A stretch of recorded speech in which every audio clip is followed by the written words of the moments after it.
had expected. Obviously, it didn't go the way I expected it to go. Nevertheless,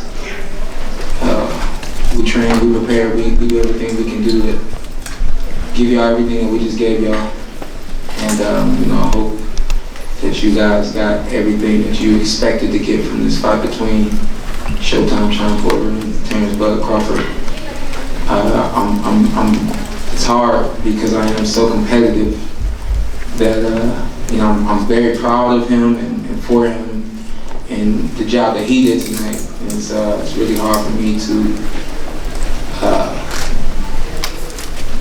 just go away. I want to fight again. I want to fight right now. It was the same thing when I fought Earl Spence. When my name wasn't called as the winner, I wanted it the same night.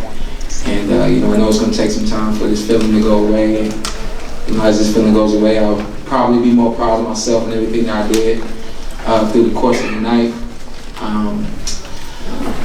But here we are. Not where I expected to be tonight. So with that said, I'll allow you guys to ask me whatever you want to ask. And hey, Shawn. How badly were you hurt at the finish there, and did you disagree with the stop? You know what? I understand my dad's position, and he saw. I took too many shots right there, clean, and it's not the Porter way. That's not what we do. It was bad defense. Hands were down, and I think part of me is just wanted to get back and was careless, and then the other part of me was a little out of it and not able to defend myself quick enough. Again, I understand what my dad's position was there, and I didn't expect it though. But when I saw it, I was okay. Shawn, one last thing, and maybe Kenny, you can chime in. How do you think Crawford would do with Spence if that were his next fight? How do you think that they would match up? You were in there with him. Terence is, everything, you kind of use that word different, and different describes the way somebody is, and you're not really being able to describe exactly what they are, so you say that they're different, and that's exactly what Terence Crawford is to boxing. He's different. It's like you can't really pick up everything that it is that he does. You just know that he does everything more than exceptionally well. I felt like in the fight with Earl Spence Jr. going 12 rounds, I felt like it was not as tough as fighting Terence Crawford. So hopefully that answers that. Shawn, take us through a little bit of the 10th round as you came out. How did you feel you were doing on the scorecards? And just take us through that a little bit. What's up, TC? I wasn't quite sure actually, and I think this is one of the first fights that my dad didn't have the, you're up, you're down. We didn't have any of those conversations. We literally going round by round. My dad did an excellent job in the corner. Gave me some really good instruction and some really good adjustments to make as well. I think my execution was there, but my consistency wasn't there. But through the 10 rounds that we had gone, I really wasn't sure where the score was. There were some rounds that I felt like were definitely mine, and then there were some other rounds where, I get hit a little bit more than usual against Terence Crawford. So, I automatically feel like, that's not my round. So I really wasn't sure where the score was. And my dad didn't really give me a score. I think he was more so focused on let's take this round by round and let's stay focused and let's beat this man. And we didn't get it tonight. Did you feel it was a little bit of a flashback for you to the Spence fight? I believe same thing, right? 10th round. You know what? I didn't until being in the background and someone saying, hey, when did that happen? And I was like 10th round, exact same thing. You know what I mean? So no flashbacks. I did the best I could to stay in the moment and do the best I could in the moment, but. Collectively, I spoke with Barry just very shortly in the back room, and we agreed that I didn't get him uncomfortable the way I intended to, and I let him find his comfort zone and work in it. And it's just what you cannot do against Terence Crawford. And I allowed that tonight. All right, great. Too much. I allowed that too much tonight. Shawn, when that first knockdown came in the 10th, did you feel like you were wilting to Crawford's pressure? Because it seemed like at that point the fight was dead even.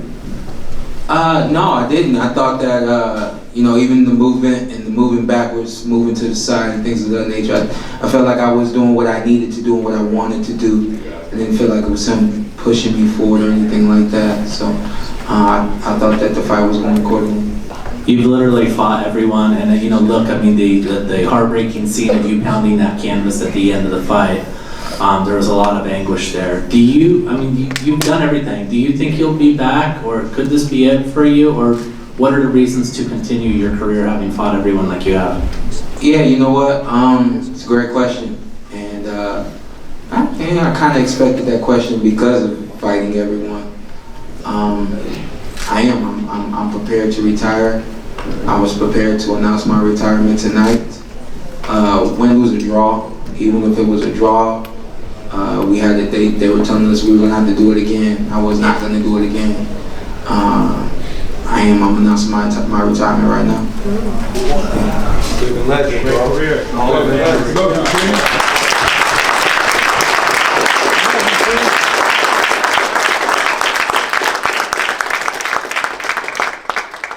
One of the guys I admire in this sport is Andre Ward, and I heard he had me up on the scorecard, so shout out to Andre Ward. One thing, I kind of hang on to every word that Dre says. I really admire him and everything that he's been to this sport. And we were in the back room about to do Tyson Fury, Deontay Wilder 3. Someone comes up to him, all of the talk about Ward, Canelo. And they said, "Come on, champ, you got one left in you." And he said, "Why can't I just have one more left in me?" And the guy was confused. Meanwhile, I'm like, you said it all right there. Why do I have to continue? Why can't I just have one more in me and save it? Why can't I just have one more in me? I think a lot of times the way that this sport has gone, you guys expect us to fight for 15, 20 years. You expect us to, you said, we hope he leaves this game with his health, but you never really know. I've been fortunate enough to be in some really big fights, against some really good guys, and I always have my health at the end of the night. And with that being said, I knew that Errol Smith Jr. was going to be my last fight. I knew that in 2017, I think it was, when he won his championship fight. And I said that he would be the last one I fought. And after we fought, I felt like there was something else, and something else was Terence Crawford. I said, win, lose, or draw, it doesn't matter. I've given this sport a great deal, from the training to the competition, and then more training. And with that being said, after you fought everybody at the top, what more do you do? I'm not going to be a gatekeeper. You would look at the 4 losses and would assume that, he could be a gatekeeper. Now, that's not the life that I want to live. I've never wanted to live the life of a fighter who fought into his 40s.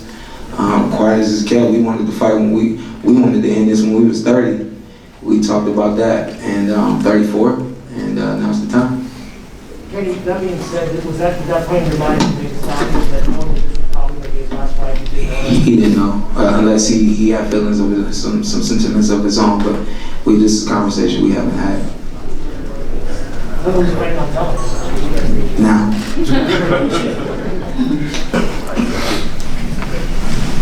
KeepHidingBoxingScene.com. Kenny, you had mentioned in the ring that you were not pleased with Shawn's preparation for the fight. Can you tell us what you didn't like about it?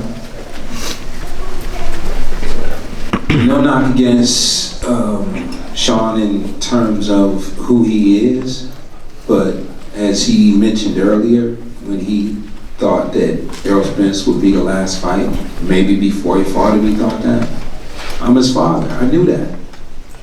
So I knew everything that was going to happen with him before it happened. So this was something that was coming,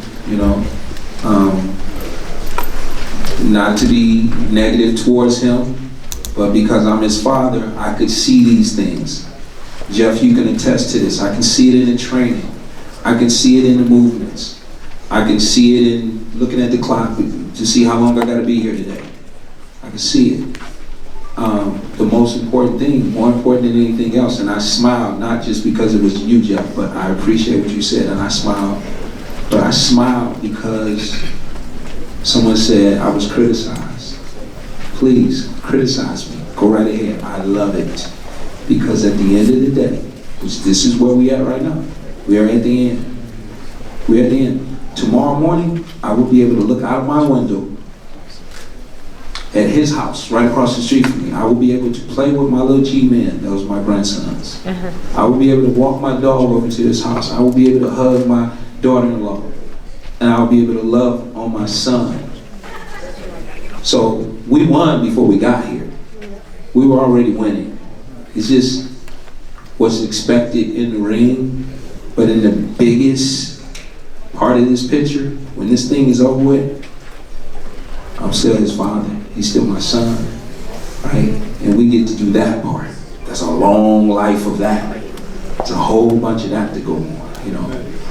So, you know, I just saw things that told me that it was time. Go ahead, Steve. Kenny, I know that you're hard on your son in the gym. I've seen that firsthand. Is it a relief now that you could just be his father instead of his trainer? Did that weigh on you at all in the last couple of years, or even in this situation? Absolutely, absolutely. But when you say I'm hard on him, you got to understand the reasoning for that is exactly what we dealt with tonight. You know, I'm hard to the point of, listen, man, I need you to protect yourself. I need you to go home to your wife. I need you to go home to your kids. I need you to be able to play ball with them. I need you to still play ball with me. I've jumped out of airplanes with my son at 20,000 feet multiple times. I've raced my son in cars at over 100 miles an hour. He beat me. I've, you know, rode camels in the Sahara Desert with my son. I got to continue to do those things. This is just a small part of his life. And people would ask me some time ago, he had over 270 some amateur fights. They say, why do you fight him so much? Why? He was winning. Steve, if he got hurt in fight number 3 as an amateur, we wouldn't have continued with this. He was winning, right? He may have been right in this fight, right there with the guy. It was a surprise for me that he went down, and I've never seen him go like that. And then what happened after that, he got hurt again, and I saw him at a deficit. He didn't have everything it took to protect himself. And coming in here, I wasn't seeing that same thing going on, protecting himself. So the most important thing is that I'm able to walk away from here and he's safe. That's it. All right, let's give a round of applause. Thank you, Shawn. Thank you, Kenny. Let's give a round of applause for a great fighter, a great career, one of the best commentators in the sport of boxing, Shawn Porter.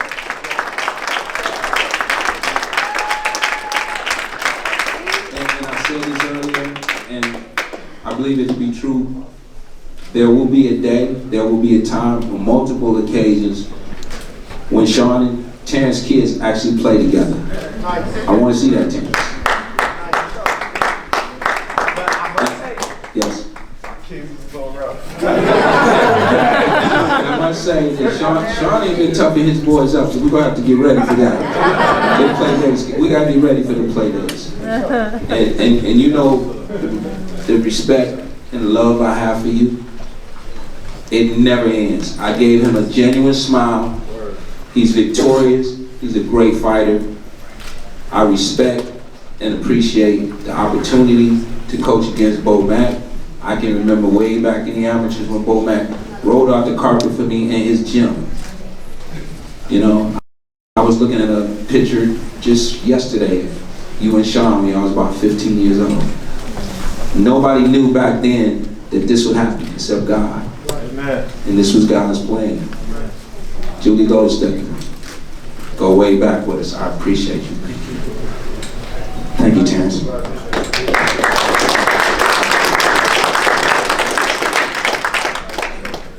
last thing I'm gonna say is thank you guys. God bless you, and enjoy this man right here, man. He's quite a guy. You already know that. Yeah, congratulations. Man.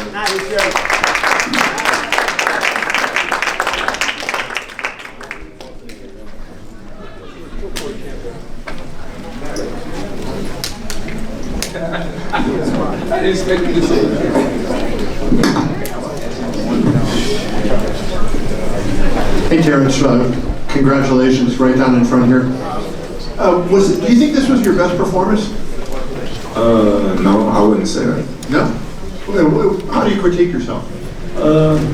I did good, but at times, you know, I let Shawn work when I could have been working with him, but I just gave him the confidence to keep doing what he was doing at times. But I feel like, you know, Jeff Horn and Felix Diaz's performances was better than tonight. Interesting. He said, in trying to describe you, he said there's no other way to describe Terence than different. When you hear somebody refer to you as different, what do you think they refer to that way, talking about you like that? Well, I think they refer to my versatility and my ability to adjust. And not only adjust, but adjust in a way where, you know, I take away their strength and, you know, make it their weaknesses. And my last question for you, obviously you're becoming a free agent. Bob said if he would talk to you about individual fights. He mentioned Spence, he mentioned Josh Taylor. Is there any individual fight out there that appeals to you more than others? And secondly, when do you make the decision? How do you kind of go through it and come up with your decision? Well, I'm pretty sure my decision is made already. You know, Bob couldn't secure me the Spence fight when I was with him. So how you gonna secure me the Spence fight when I'm not with him? So, you know, I'm moving forward with my career right now, and I wish everybody the best.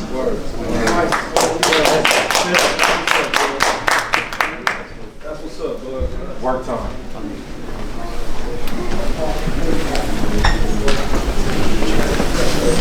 Hey, Terence, straight back. Congratulations on your victory. My question for you is, I know you were informed that Spence was here. They showed him up on the screen. He didn't stop Shawn Porter the way you did. His other losses against top guys, Felbrook and Thurman, were also about close decisions. Can you tell me about your thoughts about not only being the winner of the fight, but doing it in a manner in which those other guys that were at the top of the division did not do? You did it in a very spectacular way. Well, you gotta understand, you know, like it's been a long time coming. You know, everybody was downgrading the level of competition that I was fighting and said I'm not fighting nobody and this and that and that and this. But today, I got the opportunity to fight another top welterweight, as y'all said, you know, and it showed today. You know, it showed that the guys that I was fighting, they wasn't no pushovers, there wasn't no walkovers. Y'all might didn't know them because their name wasn't highly out there like the rest of our names, but they was talented fighters. You know, they was undefeated fighters. They was hungry. They didn't have nothing to lose. They never lost before, so they don't know how to lose. But a lot of people, you know, they criticize them and they see how I win, and you know, they down talk him and they bash him and say, oh, well, he's not fighting nobody. Well, today I fought somebody and the same thing happened. But how did you feel that you were the guy that knocked him out and those guys couldn't? Well, it's the same, you know what I mean, with anybody else. You know, I was beating undefeated fighters. I was the first person to stop them and, you know, make them look the way they did, and they never looked at the same after, you know, and people will call them washed up and say, oh, well, they not this, they not that. But have you seen anybody do Kell Brook the way that I did? And lastly, it was close on the scorecards. At one point, I believe, on two of the cards, you were ahead on all three. In your mind, I felt like it was a close fight. I think a lot of guys at ringside did. How did you feel it was in the ring? How close did you think it was? I didn't think it was close at all, to tell you the truth. I was out there, you know, doing what I wanted to do, you know, and once I got the look that it was close, I had to turn it up in that round, and that's when I got to stop it. Now, Terence, it seems significant that Spence came to the fight. I know what you've said, you know, but like this is the fight. So if you know what I said, why you keep asking? I'm not asking you, but do you feel? I mean, that he made some kind of gesture to you by coming to the fight? How many fights did I go to his? Did he make any gesture to fight me, or to call me out, or say, let's get in the ring? So nothing changes from this? Nothing changed. What, I mean, you were talking about your future. I mean, have you already scripted in your mind that you'll operate as a free agent moving forward, or what exactly will you do in regards to promotional ties moving forward? I don't know, I'm gonna let my little head butt heal up, and then, you know, we gonna go to the drawing board and see what's best for Terence Crawford and his career moving forward. Terence, Muhammad Mubarak with the Electronic Urban Report. How much more of this are you going to allow yourself to go through in this business of boxing? And what is your future hold beyond this? You said allow myself to go through what, boxing? Yeah, in the business of boxing, and at the end of the day, what do you plan to do with your life? I don't know. You know, what my plans to do is to take care of my 6 kids. Amen. You know, that's my ultimate plan. And, you know, build a bright future for them, you know, and give them something to look up to as, you know, their father. You know, so that's my ultimate plan. So everything I do is for them at the end of the day. Hey, Terence, right here, in the middle. Congratulations on the win.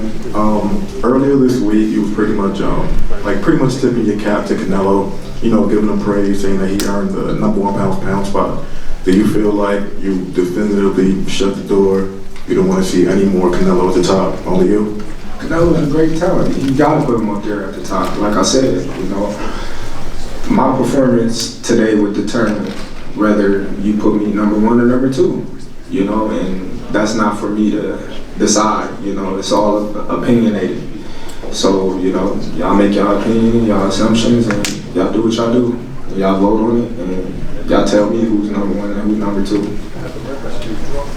Thank you. Bud, can you give Bob a birthday shout out? Sean announced his retirement. What do you want to say about it? I wish him the best. You know, that's my bro. Man. You know what I mean? That's my people. Where's my mom and them? Where everybody at? I wish him the best. Bud, can you give Bob a birthday shout out? That's the only thing he wants. He turning 90. Happy birthday, Bob. You know what I mean? I wish you the best. You know what I mean? Is there anything that you want from a top-ranked contract that you have to have to sign again? He's getting in the car. $20 million signing. Stop him from getting in the car, man. Come on. Here, Bo.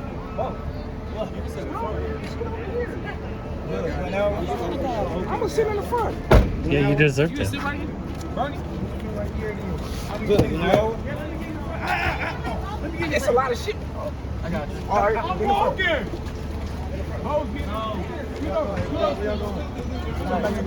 Hey, Bud. You home? Masterful job, bro. Thank you. How did it feel? Felt great. Shut the motherfuckers up. Shut them up. What are you guys gonna do now? What do you think he'll do next? Go home and rest up. Heal up. Congrats.